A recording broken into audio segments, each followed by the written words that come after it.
Welcome to Hauntline, where every story is a call from the other side. The ghosts of Dow Hill, India's most haunted forest. Nestled in the misty hills of Kurseong, near Darjeeling, lies a small colonial-era town surrounded by dense pine forests. At first glance, it looks peaceful, scenic mountain views, cool weather, and quiet roads. But once the fog settles over Dow Hill, everything changes. Locals call it the Death Road, the School of Spirits. The haunting centers around an old colonial institution, Dow Hill boarding school for girls, built in the late 1800s. During winter vacations, when the school is empty, people passing by swear they can hear footsteps echoing in the corridors, children laughing, and even a woman's voice calling names from the classrooms. Woodcutters working in the forest nearby claim they've seen a young boy walking along the road, headless, in old-school uniform. He walks silently through the mist and disappears into the trees.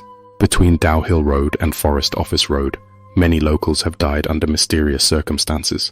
Drivers who pass through at night report feeling an unseen presence in the back seat or sudden chills, as if someone is watching them. Some even say they've seen red eyes glowing from the trees. One forest guard claimed that while patrolling late at night, he saw a shadow moving ahead of him on the path. When he flashed his torch, the figure turned and had no face. He resigned the next day. The Headless Boy legend. The most terrifying story, told by multiple witnesses.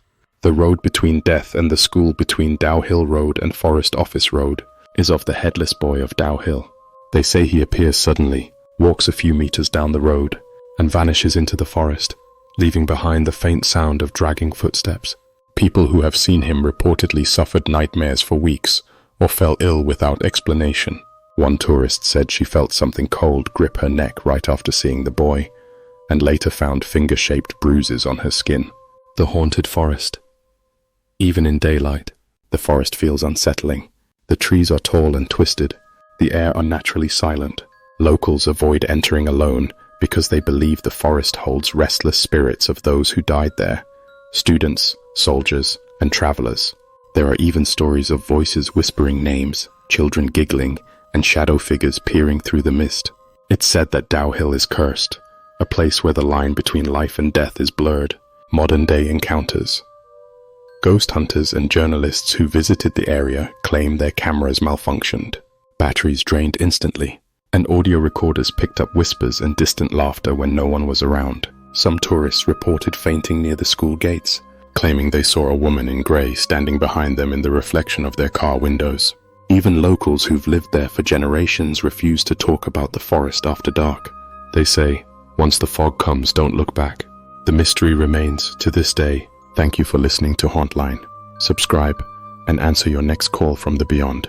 No one knows who the Headless Boy was or why he haunts the hill. The school still operates, and students, even now, say they sometimes hear footsteps above their dorm rooms at night, when no one is there. Dow Hill isn't just haunted by ghosts. It's haunted by the past, and the silence that follows every scream.